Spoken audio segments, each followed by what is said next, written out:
देखिए, मनुष्य धरती पर आया तो अपने विचार विनिमय का क्या कहें कि साधन लेकर के विकसित हुआ, आगे बढ़ा, उसकी सभ्यता आगे बढ़ी।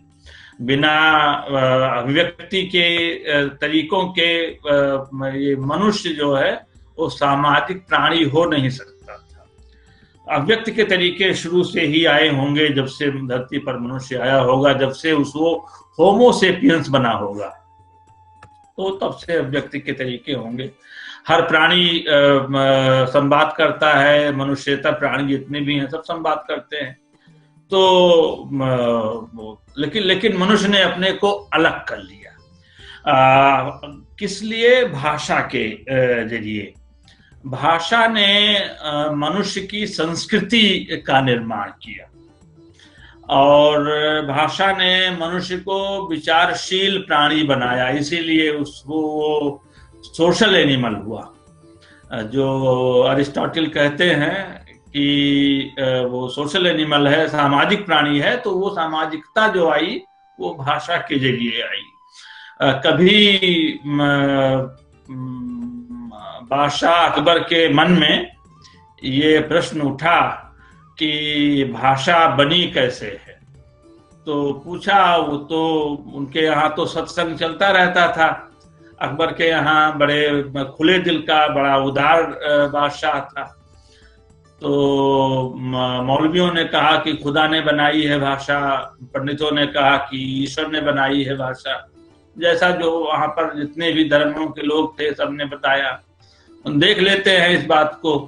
तो फतेहपुर सीकरी के पास एक जंगल में उसने बनवा दिया महल, और उसमें नवजात बच्चों को रखवा दिया। करीब 500 बच्चे उसमें रखे गए, ऐसा मिलता है, लिखा हुआ। तो वो 500 बच्चे रखे गए, और नवजात मतलब 1 साल तक के बच्चे, और उनके देखभाल के लिए सारा इंतजाम किया गया। जो परिचारक, जो अटेंडेंट रखे गए, वो सब मूक थे, गूंगे थे। 3-4 साल बाद में बादशाह का दौरा हुआ, उस महल में गया, और सब 5-5 साल के बच्चे हो चुके थे तब तक, और किसी को बोलना नहीं आता था। 500 के 500 बच्चे, वो किसी को बोलना नहीं आता था, और उस महल का नाम गुंग महल हो गया।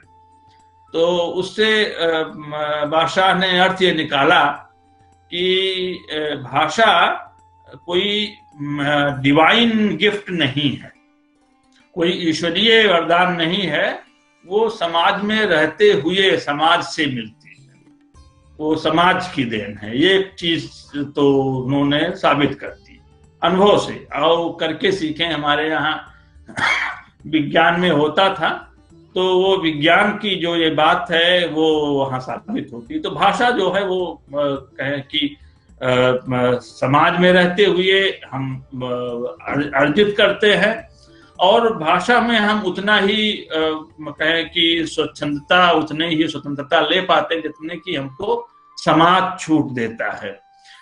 शब्द और अर्थ के बीच में हम जानते हैं कि जो संबंध है वो यादृच्छिक होता है। हमने इसको कलम कहा तो कलम क्यों कहा, इसको हमने हाथी क्यों नहीं कहा, इसका कोई मतलब शब्द और अर्थ के बीच में कोई अनिवार्य संबंध नहीं है।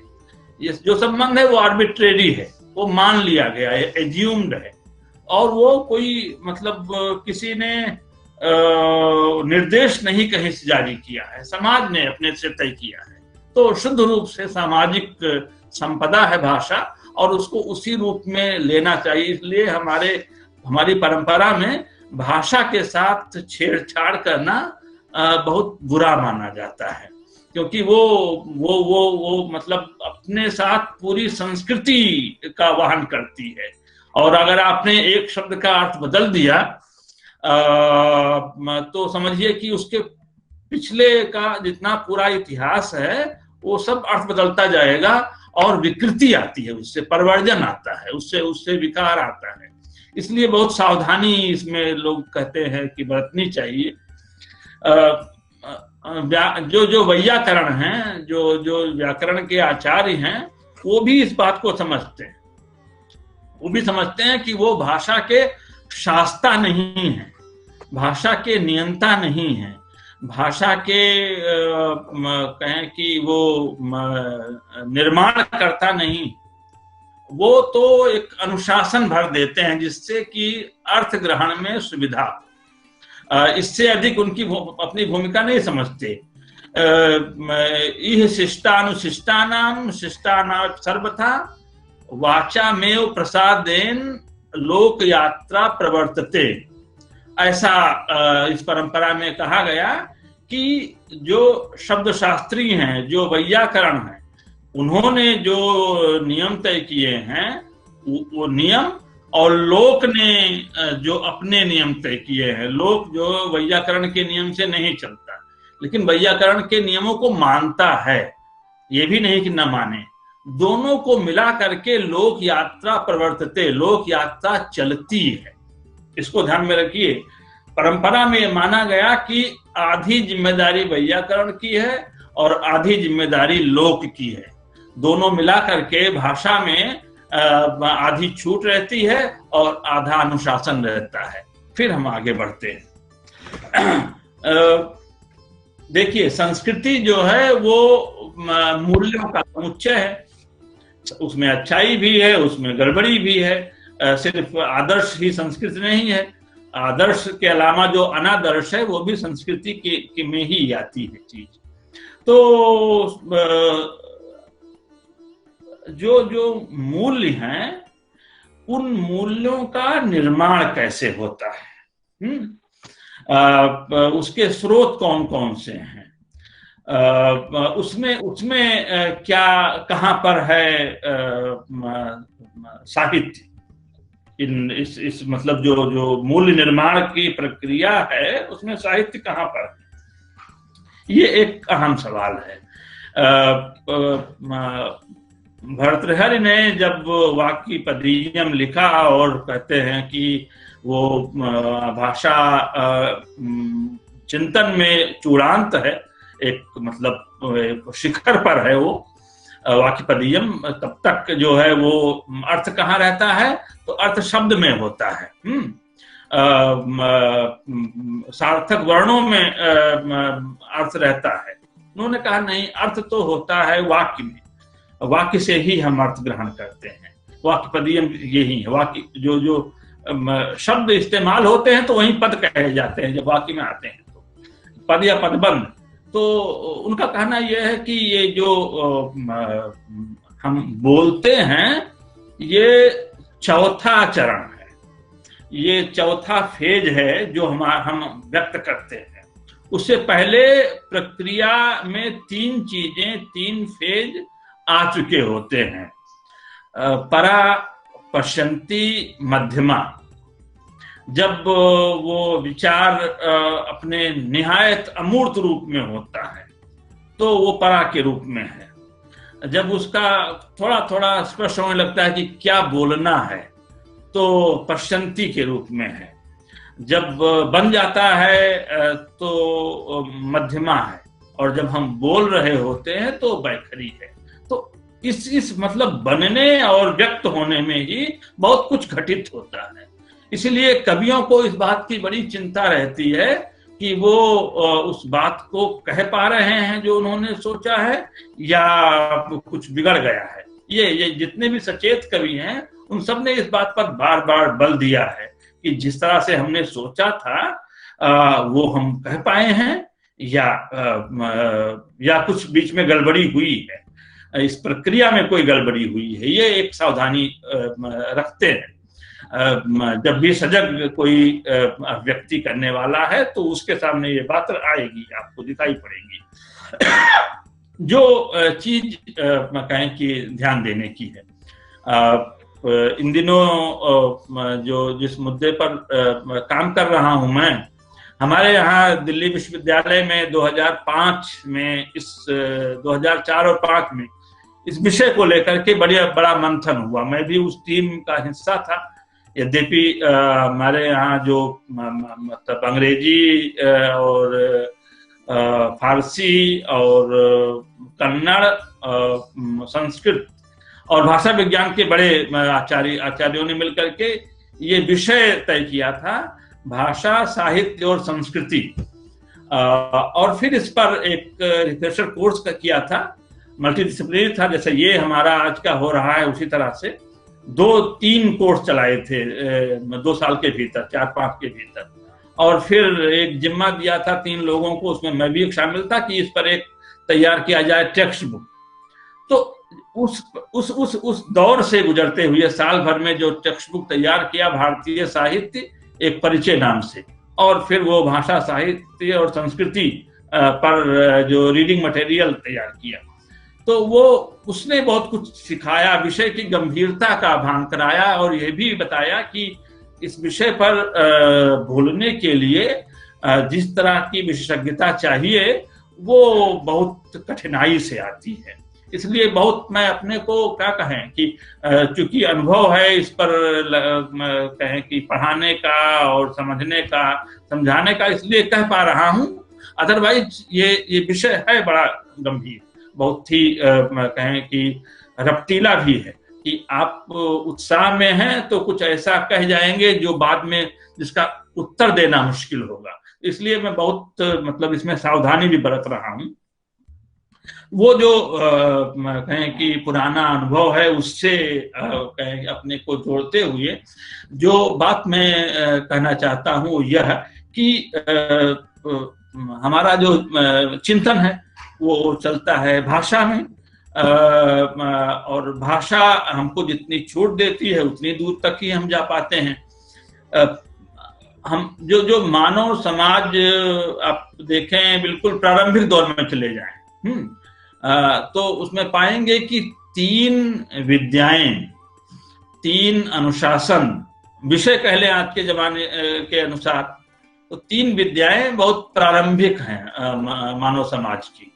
पहले धर्म है, धर्म विद्या के रूप में, फिर दर्शन विद्या के रूप में, और फिर साहित्य विद्या के रूप में। ये तीनों बहुत ही पुरानी हैं, और तीनों ने मिल करके संस्कृति की रचना की है, मूल्यों की रचना की है। तीनों का दावा है कि वो असली नियामक वो हैं। तीनों का नहीं, 2 का तो दावा है ही, और वो दावा गड़बड़ भी नहीं है, धर्म का और दर्शन का। और तीनों मिले जुले हैं। लोग जो जिन्होंने पढ़ा है वेदों को, जिन्होंने पढ़ा है अवेस्ता को, जिन्होंने पढ़ा है कुरान और बाइबिल को अपने मूल रूप में, हम तो अनुवाद के जरिए जानते हैं, तो वो बताते हैं कि इसमें कविताई भी भरपूर है, ये साहित्य का भी कहें कि टेक्स्ट है। ये दर्शन का टेक्स्ट तो है ही, धर्मवाणी तो है, ये सारी मतलब पहली कृतियां धर्मवाणी होने के साथ में दर्शन भी इसमें है, और इसमें साहित्य भी मिलता है। तो ये आवाजाही तीनों में रही है। लेकिन आप देखें तो पाएंगे कि ये तीनों एक नहीं है। एक होते तो ये जो समय और समाज है ये बहुत निर्मम है, तो तीनों को उसने एक कर दिया होता, क्योंकि इसके पास जो चलनी है साफ करने के लिए, जो सूप है पछोड़ने के लिए, वो चीजों को जो भी थोड़ी भी जिनकी प्रासंगिकता कम होती है वो बाहर निकाल देता है। समय बहुत ही क्रूर है। तो लेकिन तीनों बने हुए हैं, बचे हुए हैं। जो भी ज्ञात इतिहास है 4000-5000 साल का, इसका मतलब कि तीनों का आधार है, तीनों की मूल चिंताएं हैं, वो भिन्न होनी चाहिए। भिन्नता है, तुरंत मान लीजिए बहुत स्थूल रूप में अगर आप करें इन भिन्नताओं की पहचान, तो क्या कैसे करेंगे कि जो धर्म है, धर्म विद्या की मूल चिंता क्या है? सृष्टि कैसे आई, धरती कैसे बनी, धरती पर जीव कैसे बने, ये सृष्टि बची कैसे है, और इस प्रलय कैसे होती, ये तीनों चीजें उसमें रहती हैं। उत्पत्ति, पालन और संहार, ये धर्म विद्या की मूल चिंता है। लेकिन दर्शन की मूल चिंता क्या है? दर्शन में भी आप पाएंगे कि वो भी इन चीजों का संज्ञान लेता है, लेकिन उसकी मूल चिंता है नहीं, उसकी मूल चिंता है सत्य क्या है, सत्य की प्राप्ति कैसे होती है, सत्य का गोपन कैसे कर देते हैं, और गोपन के बाद में सत्य की पहचान कैसे की जाए।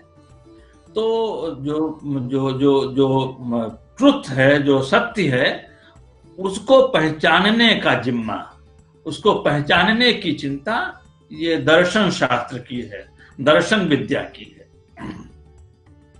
मैं कौन हूं, कहां से आया हूं, जो उपनिषदों में आप देखते हैं जहां पर धर्म से दर्शन अलग हो रहा है, जो संधि स्थल का कहें कि चिंतन है, उसमें आप पाएंगे कि जो मूलभूत प्रश्न है वो उन पर विचार होता है। तो ये दर्शन का मामला है। सत्य की परवाह आप देखेंगे धर्म में भी और देखेंगे साहित्य में भी, लेकिन असली जो क्षेत्र है सत्य का वो तो दर्शन का है, उसी का दावा है कि और दावा गलत नहीं है।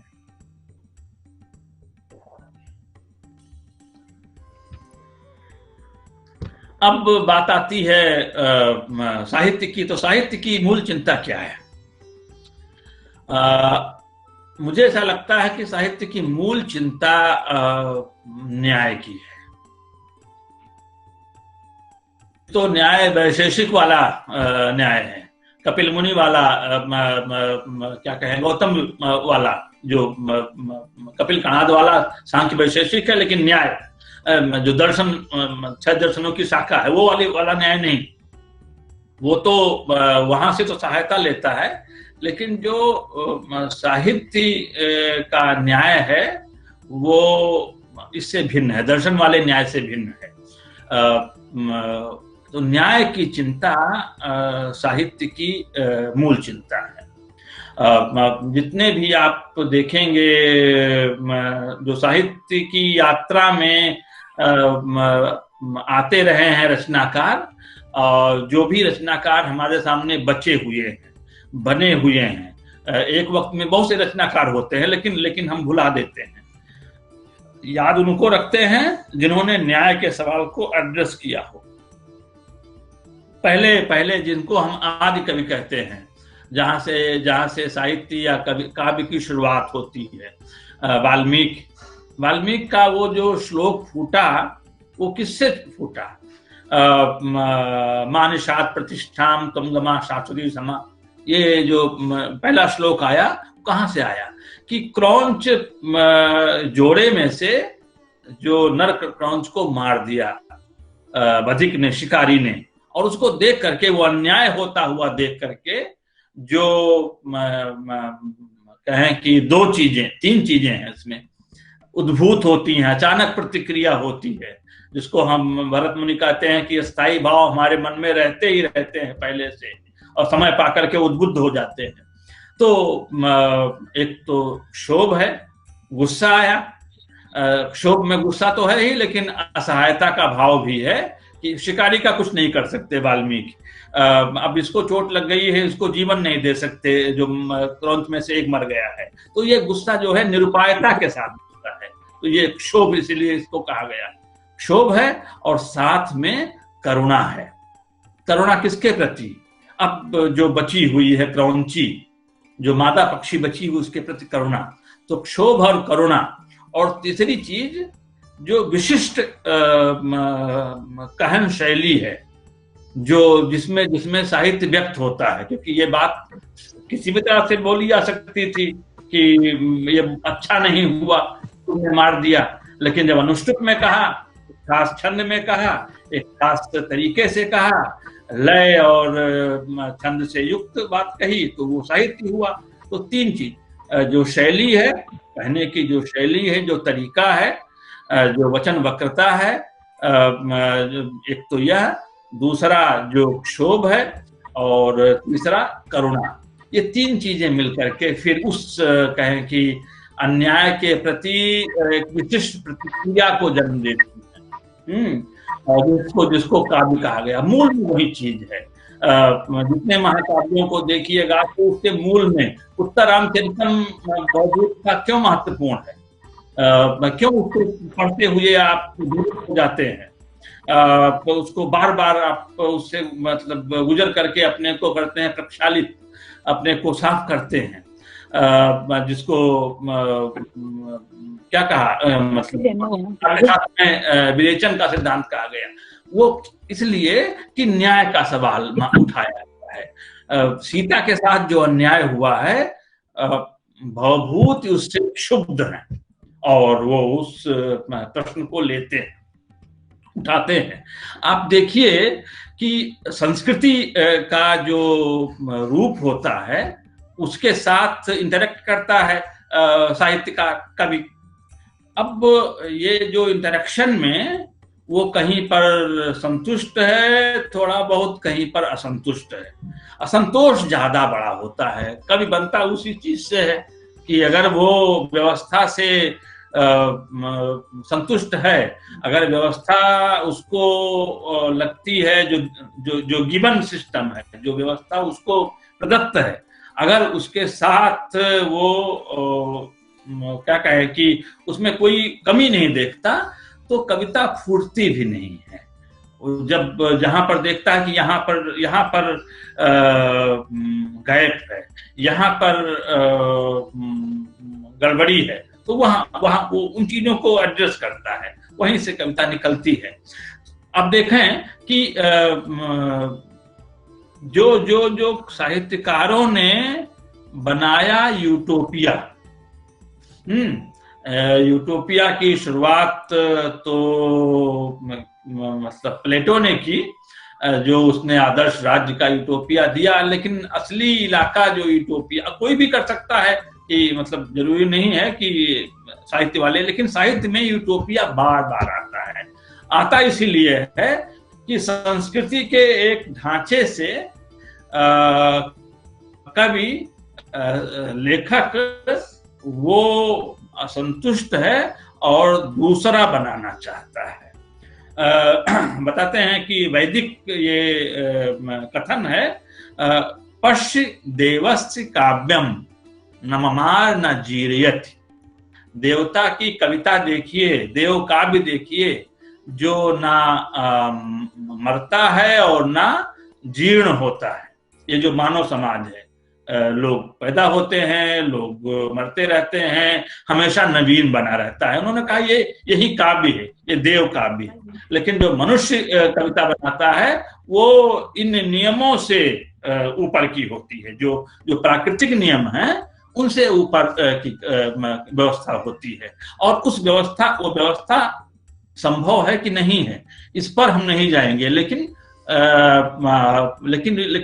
उसकी तरफ हम बढ़ सकते हैं, उसकी तरफ हम जा सकते हैं, उस व्यवस्था की तरफ।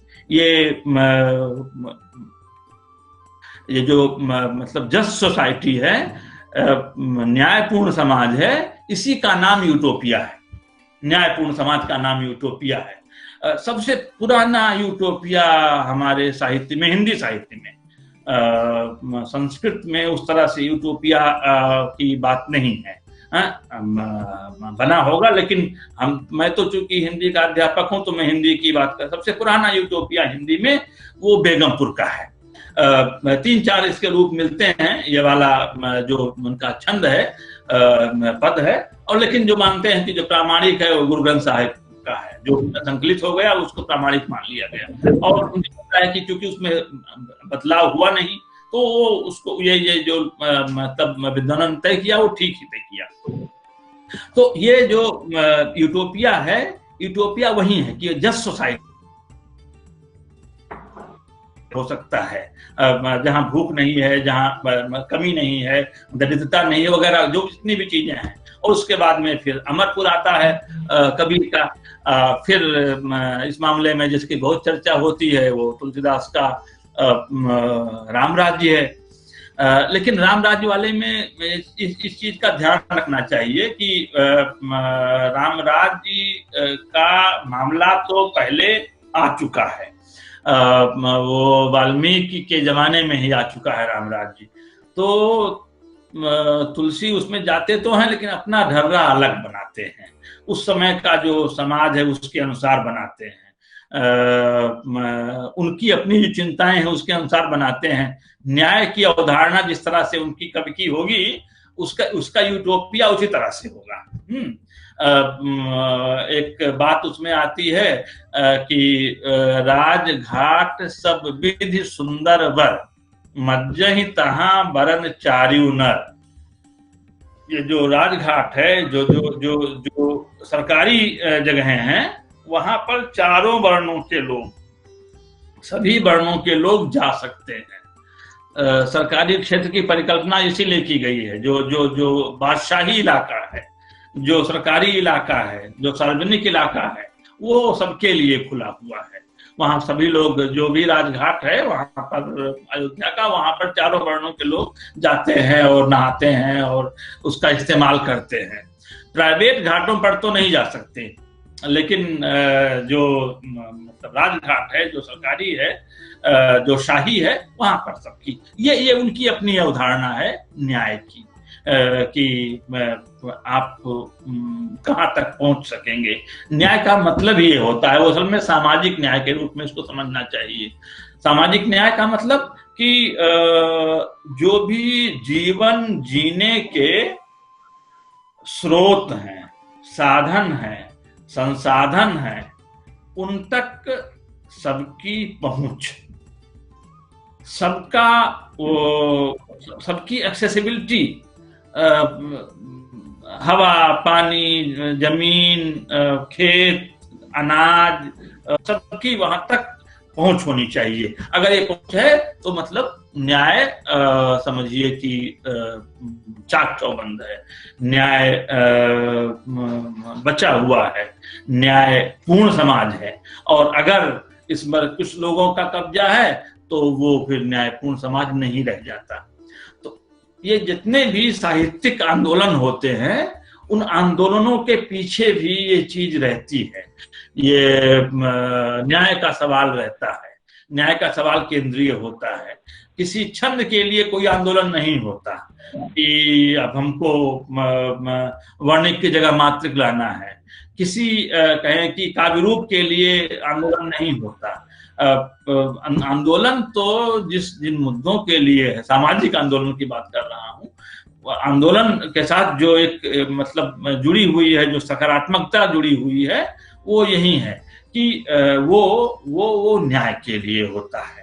अब उस न्याय की अवधारणा में आप बेशक कोई कहें कि समय के साथ कमी देख सकते हैं, लेकिन शुरू होता है वो न्याय की। और जो जितना ही लोगों को कहें कि करता है, अपने से जोड़ता है या उससे कनेक्ट होता है, वो न्याय की वो अवधारणा उतनी ही कहें कि संगत, उतनी ही कॉम्प्रिहेंसिव, उतनी ही स्वीकार्य समझी जाती है। तो जितने छोटे वर्ग समुदाय को एड्रेस करेगा, वो उस न्याय में उतने ही विचलन की, फिसलन की, डेविएशन की आशंका होगी। लेकिन जब वो उसकी दृष्टि उदार होगी, नजरिया व्यापक होगा, तो फिर वो न्याय की वो अवधारणा मुकम्मल सी प्रतीत होगी, मुकम्मल होगी ही।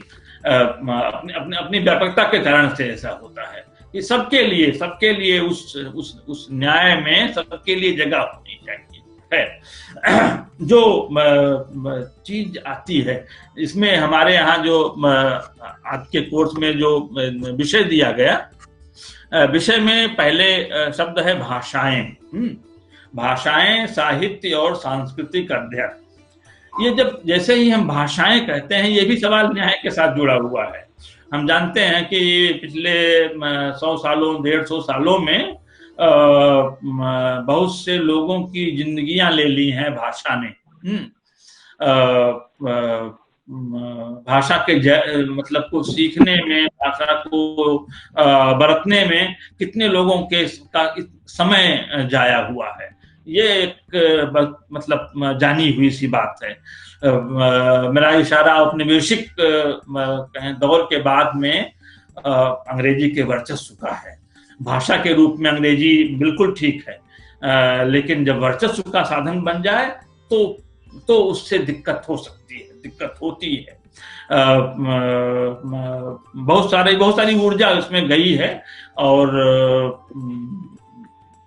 ये पुस्तिका एक कुछ साल पहले पंजाब से ही मेरे पास आई थी, मातृभाषाओं में शिक्षा होनी चाहिए, बहुत जोरदार तरीके से। क्या नाम था उनका, जोरावर सिंह, मैं नाम भूल रहा हूँ।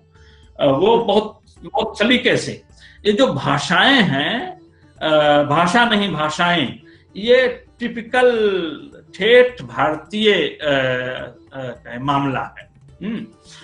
भाषाएं कभी भी हमारे यहाँ एकल भाषा का मामला नहीं रहा है। जिसको हम संस्कृत साहित्य कहते हैं, वहां पर भी एक भाषा कहीं बढ़ती नहीं गई है। आप कोई भी नाटक उठा करके देख लीजिए, उसमें आपको एकाधिक भाषाएं मिलेंगी। मैं इन दिनों पलट रहा था, पढ़ रहा था मृच्छकटिक, 6-7 भाषाएं हैं, संस्कृत और 5 प्राकृत। सबसे अधिक लोग अर्धमागधी बोलते हैं, मागधी बोलते हैं, उसमें चांडाली है, उसमें शकारी है। ये सारी मतलब भाषाओं के रूप में, प्राकृतों के रूप में 6 भाषाएं, 5 भाषाएं हैं। तो इसी तरह से आप अभिज्ञान शाकुंतलम को देख लीजिए, सिर्फ संस्कृत का नाटक थोड़ा होता है, कोई भी नाटक संस्कृत का सिर्फ नाटक नहीं होता, वो कई प्राकृतों को अपने साथ लिए रहता है। और आप देखिए, ये बहुत कहें कि मार्के की बात है कि उस दुनिया में जिसको हम संस्कृत साहित्य की दुनिया कहते हैं, में संस्कृत में बहुत सी चीजें लिखी गई हैं, उसमें चिकित्सा शास्त्र के ग्रंथ पे लिखे गए हैं, उसमें पुरोहित के भी ग्रंथ लिखे गए हैं, उस बात नहीं करता, साहित्य की बात करता। साहित्य में कोई ऊंचा ऊपर नीचे का मामला नहीं है। कुलदीप जी, हाँ अपना वो जरा आप कर लीजिए। हाँ, वो उसमें कोई ऊंच नीच का मामला नहीं रहा है संस्कृत में, क्योंकि उन्होंने अपने उससे समझ लिया था, अपने अनुभव से समझ लिया था कि ये भाषाओं के मामले में अगर हम उच्चता और निम्नता का ख्याल रखेंगे तो बहुत कहें कि गड़बड़ी करेंगे। गुणाढ़ी और सर्व शर्मा, ये 2 पंडित थे एक दरबार में, दोनों में कुछ लाग डांट भी रहती थी। तो गुणाढ़ रचनाकार प्रकृति के व्यक्ति थे, तो किसी बात पर कोई बहस हुई और उसमें गुणाढ़ कहें कि हारे, जो हारता उसके लिए ये नियम था कि वो आगे से संस्कृत में नहीं लिखेगा, और उन्होंने नहीं लिखा। लेकिन उन्होंने उस समय की पैशाची में, उस समय की प्राकृत में, जो जम्मू के आसपास बोली जाती थी, पंजाब से थोड़ा आगे जाने पर, पैशाची में उन्होंने बड्ड कथा लिखी, बृहद कथा लिखी, सुनाया मित्रों को। मित्रों ने को अच्छा लगा, लेकिन वैसा प्रतिसाद, वैसा रिस्पांस नहीं मिला जैसा कि वो उम्मीद कर रहे थे। वो अवसादग्रस्त हुए, उन्होंने अपनी किताब फेंक दी, पानी में प्रवाहित कर दी। बाद में लोगों को ख्याल आया कि वो तो इस तरह की कहानियां उन्होंने लिखी थी, वो उसको रिट्रीव करना चाहिए, लेकिन किताब तो गई और उससे बहुत पछतावा हुआ। जिन लोगों ने वो कहानियां सुन रखी थी, उनके 200 साल बाद, 100 साल बाद में फिर वो लिखना शुरू हुआ। 3 किताबें, बड़ी किताबें, कथा सरित सागर उसी से निकली हुई है, लिखी गई उस बृहद कथा पर। और ये चीज, एक जो कहें कि एक संकल्प सा ले लिया गया कि प्राकृतों के प्रति हम ऊंच नीच की भावना नहीं रखेंगे। और आप पाते हैं कि फिर उसके बाद में इस पूरे अदब में, पूरे साहित्य में ये इसका कोई वो मिलता नहीं है। बार बार उसका अनुवाद होता है, मतलब उसको रिक्रिएट करते हैं। बृहद कथा को जो पैशाची में लिखी गई थी, प्राकृत में लिखी गई थी, संस्कृत वाले, और बार बार वो पश्चाताप करते हैं कि उनके उस उच्चता बोध ने इतना बड़ा नुकसान कर दिया। आप देखेंगे जब अच्छी कविता का उदाहरण देना होता है तो प्राकृतों से लेकर आते हैं, देसी भाषाओं से लेकर आते हैं उदाहरण अच्छी कविता का। और बुरी कविता का उदाहरण के लिए बेशक संस्कृत में जाएंगे जहां पर दोषयुक्त कविता की बात होगी, लेकिन अच्छी कविता उनकी वो यहाँ से आती है। तो वो एक चीज है नाटकों में प्राकृतों का इस्तेमाल, और यहाँ पर जिसको हम मध्यकाल कहते हैं, जिसमें जो असल में संत साहित्य का समय है, 600 साल चला है जिसमें संत साहित्य, 600 वर्ष, जिसको हम आज हिंदुस्तानी कहते हैं। गांधी जी ने जिसको हिंदुस्तानी कहा था, गांधी जी से 200 साल पहले वो हिंदुस्तानी की परिकल्पना गुजराती के ही एक कवि थे, संत कवि थे, महामति प्राणनाथ, उन्होंने की थी। उन्होंने 2 किताबें लिखी थी, कलश गुजराती और कलश हिंदुस्तानी। तो हिंदुस्तानी उन्होंने कहा कि इस देश में इतनी ज्यादा बोलियां हैं जिनकी गिनती नहीं हो सकती, तो एक तो संपर्क भाषा होनी चाहिए, और संपर्क भाषा हिंदुस्तानी है।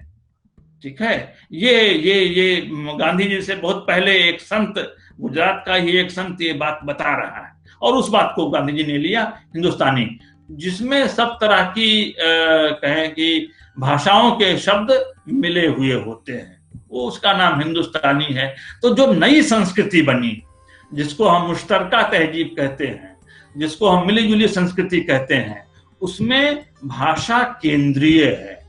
अगर आप भाषागत शुद्धता के आग्रही हैं तो ये संस्कृति आपके लिए नहीं है। इस संस्कृति में फिर आप नहीं रह सकते, क्योंकि ये संस्कृति तो मिले जुलेपन पर यकीन रखती है। संतों के यहाँ 6 भाषाएं, 6 भाषा मिलती है, जिसको बहुत अच्छे तरीके से इस परंपरा का जब कहें कि दूसरा दौर शुरू हो रहा है तो भाषा पर अच्छा चिंतन किया था आचार्य भिखारी दास ने, जिन्होंने लिखा है काव्य निर्णय। तो उसमें उन्होंने 6 भाषाओं का हवाला दिया है। 6 भाषाएं मिली जुली रहती हैं किसी भी अच्छे कवि के जो कविता में और परंपरा में कहा ही गया कि बड़ा कवि वो होता है जो एक भाषा का नहीं है।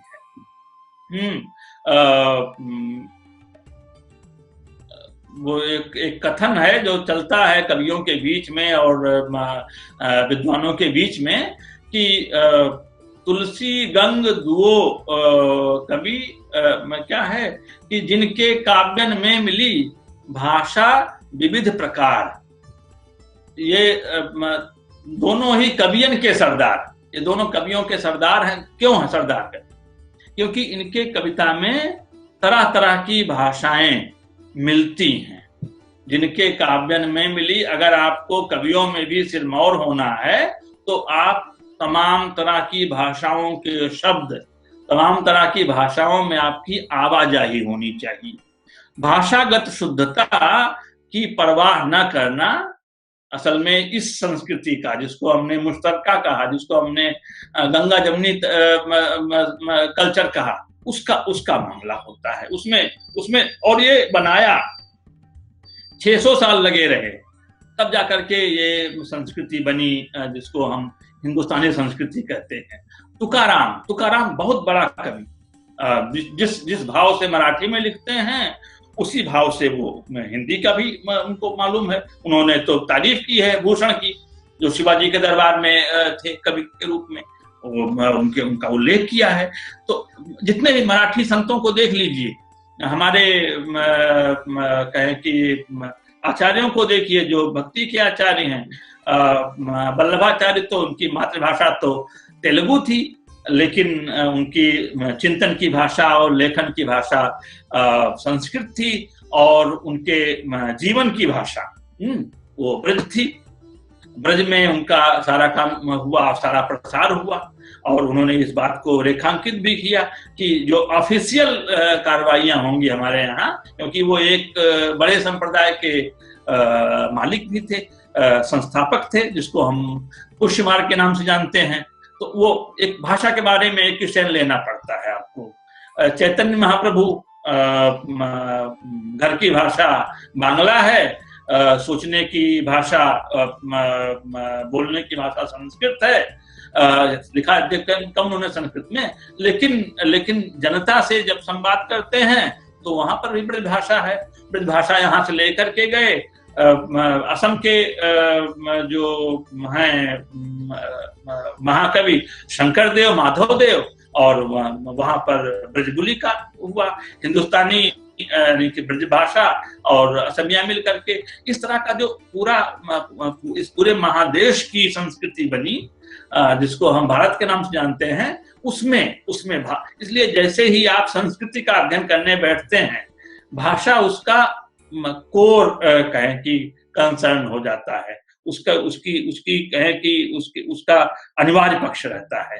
बिना भाषा के अध्ययन के आप संस्कृति का अध्ययन, कम से कम भारतीय संस्कृति का अध्ययन तो नहीं कर सकते। ये एक जानी हुई बात है। और जो मतलब चाहे वो भक्ति आंदोलन हो, जो भाषा का भी आंदोलन है, अपनी भाषा में अपनी बात करेंगे। भाखा बद्ध करब में सोई, मोरे मन प्रतीत जहीं होई। मैं अपनी बात अपनी भाखा में करूंगा। भाखा का मतलब ये है कि जिसको रिफाइन नहीं किया गया है, जिसको हम पहले प्राकृत कहते थे, वही बाद में भाखा कही जाती है। जो सीधे बोल दिया वो भाखा है, जिसको भाषित मतलब बिना किसी प्रक्रिया से गुजारे हुए, जो संस्कृत नहीं है, जो रिफाइन नहीं है। बहुत मार्के की बात कही रज्जब अली ने। और आज की मतलब उस देखें आज के समय को, तो रज्जब अली का तो योगदान अप्रतिम है भाषा चिंतन में। वो अलग से एक मुद्दा बनता है, लेकिन एक जो नई संस्कृति बन रही है, जिसमें सभी धर्मों के लोग एक भाव से हैं, एक जैसे मतलब वोटर कार्ड कैरी करते हैं, उसमें रज्जब अली हैं, पठान हैं। लेकिन ये कहना असल में उनके पहचान के साथ नाइंसाफी करना है। संत हैं और उनके मानने वाले बहुत बड़ी संख्या उनकी है। यद्यपि वो दादू दयाल के शिष्य थे। दादू दयाल के 3 बड़े शिष्य हैं। सबसे आगे तो रज्जब हैं, उसके बाद में संत सुंदरदास हैं, फिर बखना है, और भी बहुत से संत हैं, लेकिन 3 तो बहुत बड़े हैं, अप्रतिम योगदान है। दोनों भाई हाथ पग, दोनों भाई कान, दोनों भाई नयन हैं, हिंदू मुसलमान, ये संत दादू का कथन है। तो ये इस मतलब ये जो कहें कि सिद्धांत नहीं है, असल में जीवन का सच है उनके, संत दादू के। उसके बाद में जो उनसे जुड़ते हैं, उनकी कोई धार्मिक पहचान नहीं होती, वो संत होते हैं, संत के अनुयायी होते हैं। तो रज्जब ने कहा कि ये जो प्राकृत है, ये असल में प्राण है, और संस्कृत है वो पिंड है, वो काया है, वो आकार है। उस आकार में प्राण अगर ना हो, अर्थ जो है वो जाता है प्राकृत से, यानी कि बोली से जाता है अर्थ। अब आपने बेशक पूरा वितान खड़ा कर दिया है, भाषा का पूरा सिस्टम खड़ा कर दिया है, लेकिन अगर अर्थ नहीं जाएगा, और अर्थ जाएगा लोगों के बोलने से, लोग तो संस्कृत बोलते नहीं हैं, लोग तो प्राकृत भाषा बोलते हैं। तो वो उन्होंने कहा कि प्राकृत प्राण है और संस्कृत काया है, पिंड है, वो आकार है, जिसमें जब ये प्राण जाता है तो वो भी अनुप्राणित हो जाता है, ये रज्जब ने कहा। लेकिन रज्जब ने एक दूसरी बात कही, और जिससे मैं अपनी आज की बात का अंत करना चाहूँ, वो बहुत ही हम जानते हैं कि हमारे किसी भी संस्कृति में, सिर्फ हमारे यहाँ ही नहीं, जिसके कारण से कट्टरता आती है, जिसके कारण से कई बार मुटव्वल की बात आती है, सिर्फ मुटव्वल की बात आती है, कलह पैदा होती है, वो चीज वास्तव में होती नहीं है। वो रचना है भाषा की। उन्होंने कहा कि ये जो ईश्वर है, जो संसार का निर्माण करने वाला है, जो परम पिता है, जो परमेश्वर है, जो भी उसको आप कहें, वो क्या है? क्या भाषा से बाहर उसकी कोई सत्ता है? उसका कोई अस्तित्व है?